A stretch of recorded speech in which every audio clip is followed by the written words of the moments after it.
This land is your land, and this land is my land, from the California to the New York Island. Singer-songwriter Woody Guthrie grew up in Okemah. The Gulf Stream waters.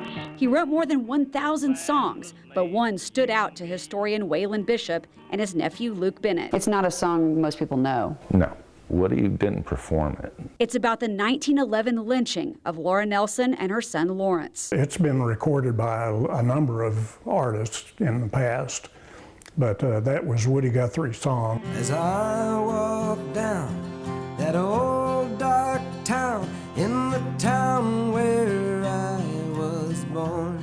Woody Guthrie knew the story. Woody Guthrie knew the story. Woody was born in Okemah in 1912. The lynching occurred in 1911. Woody would have grown up with the story. The title, Don't Kill My Baby and My Son. That's a specific title. Very specific. This newspaper article says Laura and her 12-year-old son swung from the bridge, both gagged, the boy with his clothes partly torn off.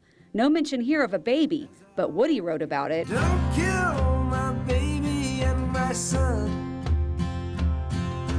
Don't kill my baby and my son.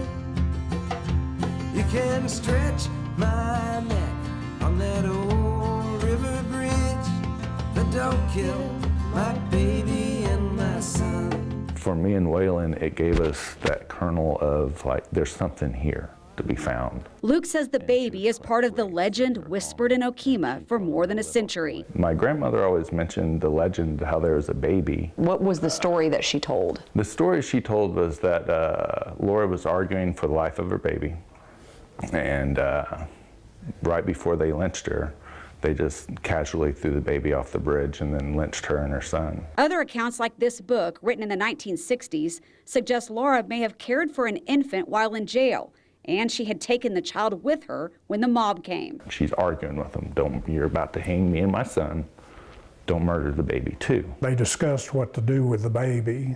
They didn't know whether to just kill it or get rid of it. What are we going to do with this baby? The same author writes, after they had hung them up, those men just walked off and left the baby lying there. And abandoned him. Where those two women pick him up, take him to Okemah, and in the book say he lives to this day. Your whole mission here is what happened to the baby. Right. A closer look reveals the possibility of a third child. The 1910 census shows Laura had a little girl who also may have been taken in and raised by a local family. The age they gave during the 1910 census is correct, then she would have been 4 to 6. And even at 4, that's not really, a baby that you could lay down. Are we following you? We drove about 7 miles outside of Okemah. Luke took us to the North Canadian River to a much newer bridge to show us where the old bridge used to be, the place where Laura and her son were killed. On this bridge, you can see the old bridge site. It's about a quarter mile south of where we're at. What's it like for you to come back to the place where it happened? It's heavy here for me. It was a huge spectacle. And at the old bridge site, the cables are still there, the concrete foundings are still there. For me, that's where the murder took place, so it's the scene of the crime. Then we drove a few miles from the bridge. After the lynching, no one claimed the bodies. The sheriff had them buried in an unmarked grave. Luke thinks he knows where. Can you pinpoint where they are? Between us and the tree. It'd be just right in this general area. This pasture, where a local family believes Laura and her son were buried. The gentleman said that they buried them just outside the cemetery, and he pointed to that spot. Luke says ground-penetrating radar could help pinpoint where the bodies are if they're here. Me and Waylon both, I think from the very beginning, our goal was, if there were graves, to find them and make sure that they're properly buried. What if she's right there? Then she's closer than I've ever been to her before. Benjamin Bates has been thinking about this lynching since he first saw this photo 4 decades ago as a college student. Just the denial of her humanity in this brutal way gets to me. I mean, I guess that's why it stuck for 40 years. He's trying to get answers too, so he can get a memorial built in Okemah for Laura. As it concerns Laura Nelson, the scales are not balanced. She was hung from a bridge and thrown away.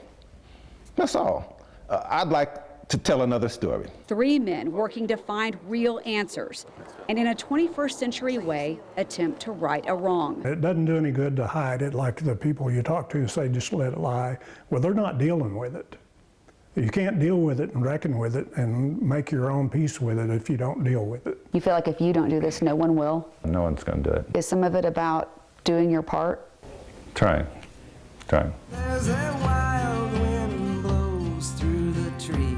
What do you make of the song? He's trying to, address, really in a way do the same thing I'm doing. Give her some voice that was violently cut off that day in 1911. Don't kill my baby and my son.